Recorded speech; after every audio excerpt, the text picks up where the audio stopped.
नमस्कार, आपका आरजे मुकेश भाटी के मोटिवेशनल चैनल में हार्दिक स्वागत है। और दोस्तों, आप सुन रहे हो एक मोटिवेशनल कहानी जिसके माध्यम से आप हर समय मोटिवेट तो रहते हो और आप ऊर्जावान भी रहने में ये कहानी आपके लिए मददगार होगी।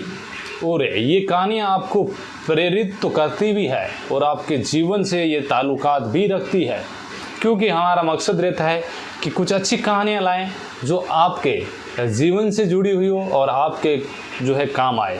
क्योंकि इंसान की उम्र एक निश्चित होती है, उस उम्र के हिसाब से वो अच्छे कार्य करेगा, अच्छी बातें सुनेगा और अच्छी बातों को ग्रहण करके वो आगे बढ़ेगा, तो ही उसकी महानता है।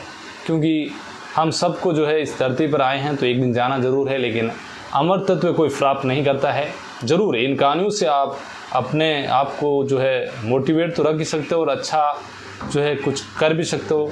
जीवन के अंदर अपने आप को मोटिवेट रखने के लिए ही ये कहानियाँ हम आपको सुना रहे हैं। तो एक ऐसी ही कहानी है, एक राजा था जो बहुत ही ज़्यादा बोलता था।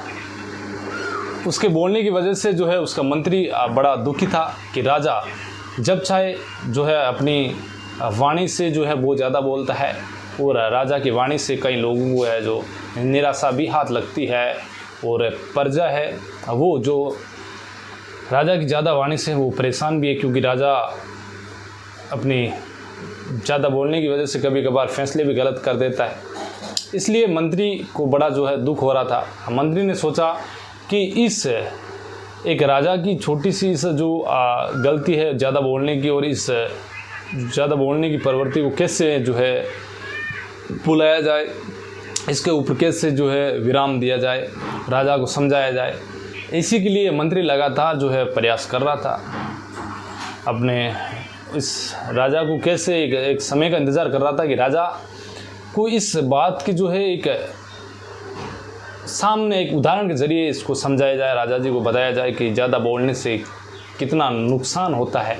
वो बताने के लिए मंत्री इंतज़ार कर रहा था। एक दिन सुबह सुबह मंत्री और राजा दोनों भ्रमण पर निकले। वो अपने बगीचे में पहुँचे। वहाँ पर पहुँचने के बाद वो आराम करने के लिए एक पेड़ के नीचे बैठ गए।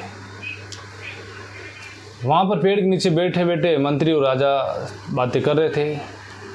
वहीं उस पेड़ पर एक कौवे का घोंसला था, जिसमें एक कोयल आई और वो अंडा रख के चली गई थी और वो वापस उड़ गई। अब उस घोंसले में कौवी आती है और वो अंडा देखती है। कौवी ने उस अंडे को उस पर बैठ गई, और जो काफ़ी दिन भी हो चुके थे और उस दिन राजा बैठे हुए थे नीचे पेड़ के नीचे। तो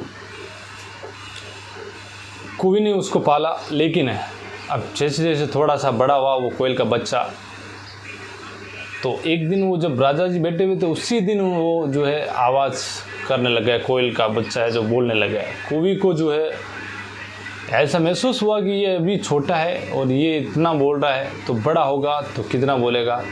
कौवी ने उस कोयल के बच्चे को चूंचू से पीट पीट के मार कर और नीचे पटका दिया। जैसे ही वो नीचे गिरा, वो आकर राजा जी के पैरों के सामने आकर गिरा। मंत्री से राजा जी ने पूछा कि ये क्या दृश्य है। मंत्री ने वो बात वो ऊपर पूरी सुन ली थी। वो राजा को इससे बड़ा कोई मौका नहीं था कि राजा को बताने के लिए, उदाहरण के सामने था।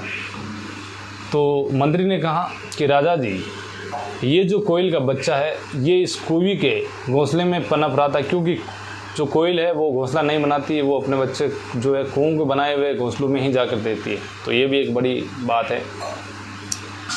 तो अब आपके सामने राजा के सामने वो बात फेस करने लग गया कि राजा जी, ये छोटा सा बच्चा जब तेज़ तेज़ बोलने लग गया तो कौवी को गुस्सा आ गया कि अभी ये इतना छोटा है, ये इतना बोल रहा है, तो ये बड़ा होगा तो कितना बोलेगा, आवाज़ करेगा। इसी वजह से उसको गुस्सा आ गया और पीट कर उसको चूंचू से मार मार कर और उसे मार डाला।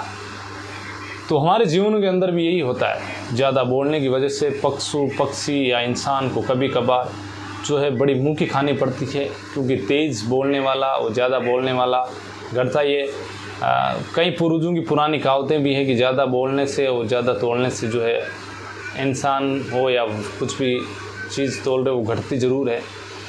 तो हमेशा अपने आप पर कंट्रोल करना सीखिए, क्योंकि वाणी पर कंट्रोल, नियंत्रण होना ज़रूरी है। इस वाणी से ही हम जो है कुछ अच्छा करते हैं, इस वाणी से हम अच्छा बोलते हैं, अच्छा सुनते हैं, कहते हैं। और ये हमारी वाणी जितनी मधुर होगी, हम जितनी अपनी वाणी को संयम रखेंगे उतना ही अच्छा होगा। क्योंकि कई ऐसे लोग हैं दुनिया में जो कम बोलते हैं लेकिन अपनी पहचान दुनिया में अलग ही बना लेते हैं। तो आप आरजे मुकेश भाटी के मोटिवेशनल पर ऐसी ही मोटिवेशनल कहानियाँ सुनने के लिए इस चैनल को लाइक और सब्सक्राइब ज़रूर करें, क्योंकि मैं हमेशा यही बात बोलता हूँ, हंसते रहिए, हंसाते रहिए, क्योंकि जीवन आपको मिला है तो इसको अच्छे से जीना। धन्यवाद।